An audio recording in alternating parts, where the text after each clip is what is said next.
So, imagine you're reading a really incredible history book, and right before you hit the most important chapter, the one where a full-blown, thriving civilization suddenly pops up out of nowhere, you just find blank pages. Literally 4 whole centuries completely missing from the record. Well, that's exactly what we're dealing with when we look at the origins of Sri Lankan civilization. It's an absolute archaeological detective story. And in this explainer, we're going to dive into the source material and use the hard evidence to see how experts are finally filling in those blanks. And that brings us to the core question of our investigation today. For a long time, early historians and traditional textbooks basically just skipped over the entire foundational era that actually led to civilization on the island.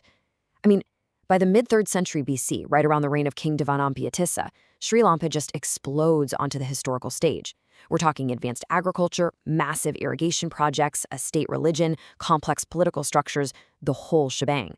But how did they get there? Because, you don't just wake up one morning with a fully functioning state. What on earth happened in the crucial 400 years leading up to that point? When we look at the timeline from the research, the chronological gap is incredibly stark. We've got plenty of data on the late Stone Age, which wraps up roughly around 650 BC, and of course, we have massive amounts of information starting from the early historic period, around 250 BC onward. But sandwiched right in the middle there is this mysterious 400-year proto-historic gap. This is the exact window where metallurgy, specifically iron, was introduced to the island. But how did it happen? Was it through trade? Was it migration? Invasion? How did a Stone Age community build the momentum to become a highly advanced civilization in just a few short centuries?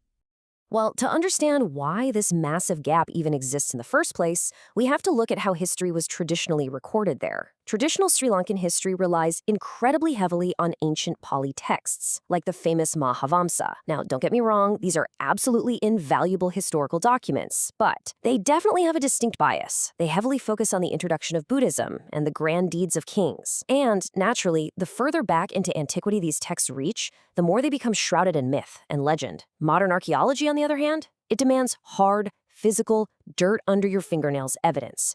We can't just rely on folklore to explain the birth of an entire society. We literally have to dig for the truth. Which brings us to the absolute most vital clue hiding in that dirt: megalithic culture. Now, megaliths, which are basically monumental stone tombs or graves, were a global phenomenon, starting way back in the Neolithic period.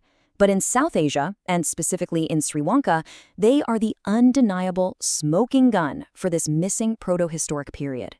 But honestly, this is where the story gets kind of frustrating, and it perfectly illustrates that historical bias we were just talking about.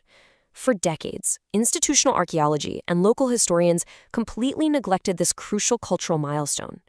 To put that into perspective for you, one of the most comprehensive volumes on the ancient history of Sri Lanka, published in the mid-20th century, dedicated exactly one single paragraph to this entire megalithic phase. One paragraph. Because institutions were so hyper-focused on preserving massive Buddhist monuments and translating ancient texts, the hard physical evidence of the island's earliest pioneers was basically just swept under the rug. Thankfully, a new wave of researchers absolutely refused to accept that blank page. But to find the truth, they had to know exactly what to look for. And as it turns out, you don't always need to find giant hulking stones to identify a megalithic site. Even simpler graves or burial urns are classified by experts as part of this exact same culture if they contain 2 highly specific clues. We're looking for iron tools and a very distinct type of pottery known as black and red ware.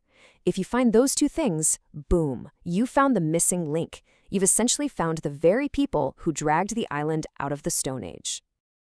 Early researchers actually mistakenly thought this culture was totally confined to the coast, but recent expeditions have completely flipped that idea on its head. They tracked these black and red ware and iron clues moving deep, deep inland. Researchers identified brand new burial sites at places like Mamadua and Kalpe. And what this proves is that these proto-historic people had moved from the coasts straight into the dry zone, the very heart of the island that would eventually become the absolute seat of Sri Lanka's great early historic civilization. Now, I should point out, finding these sites is not like taking a leisurely stroll into a museum. It is a high-stakes adventure. The settlement mounds left behind are incredibly low and super hard to spot. Plus, later generations just built right on top of them, effectively destroying a lot of the evidence. On top of that, archaeologists out in the field are battling nearly impenetrable jungle, the seasonal threat of malaria, and, Oh yeah, literal encounters with wild elephants. And if all of that wasn't enough, modern agricultural expansion often leads to local farmers completely unknowingly taking these ancient stone slabs to build their own modern structures. But there is a pretty massive irony here. As incredibly frustrating and dangerous as that dense, malaria-ridden jungle is for the archaeologists trying to do their jobs today, it's actually the exact thing that saved these ancient sites from being completely destroyed over the last 2 millennia. The jungle basically acted as a giant, overgrown protective vault. Without that thick vegetative cover, these foundational clues, the literal stepping stones of early Sri Lankan civilization, would have just vanished completely under the plow of modern colonization. Okay, so we've found the sites, we've found the pottery, but what does it actually tell us? Well, to figure that out, the sources suggest we have to zoom out geographically. The research strongly indicates that we simply cannot look at Sri Lanka in a vacuum. There is a much broader, undeniably shared cultural continuum between Sri Lanka and South India.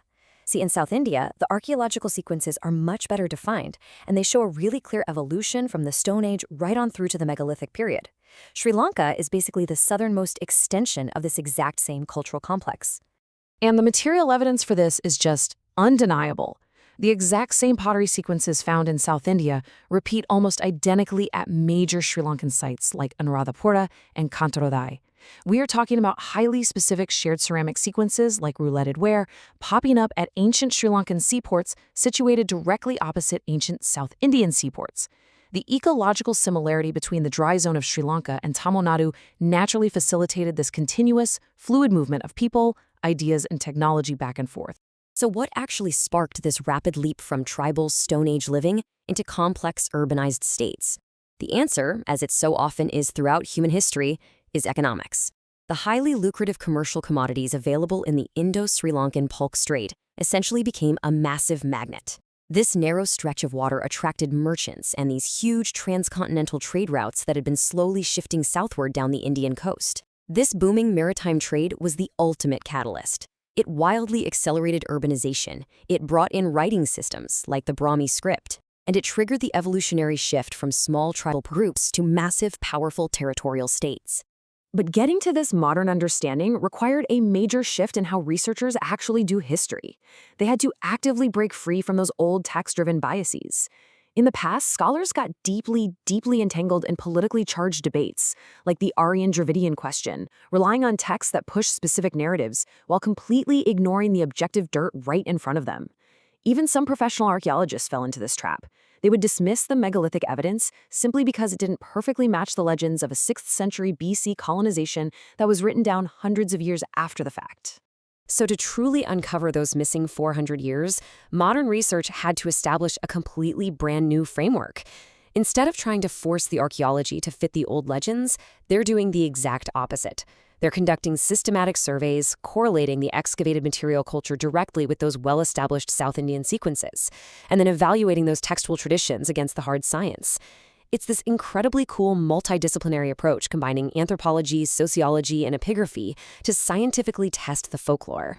And honestly, this leads us to a really beautiful philosophical realization in the field of archaeology that the source documents highlight. Researchers emphasize that just isolating burials or just cataloging little fragments of black and red pottery in a lab isn't enough.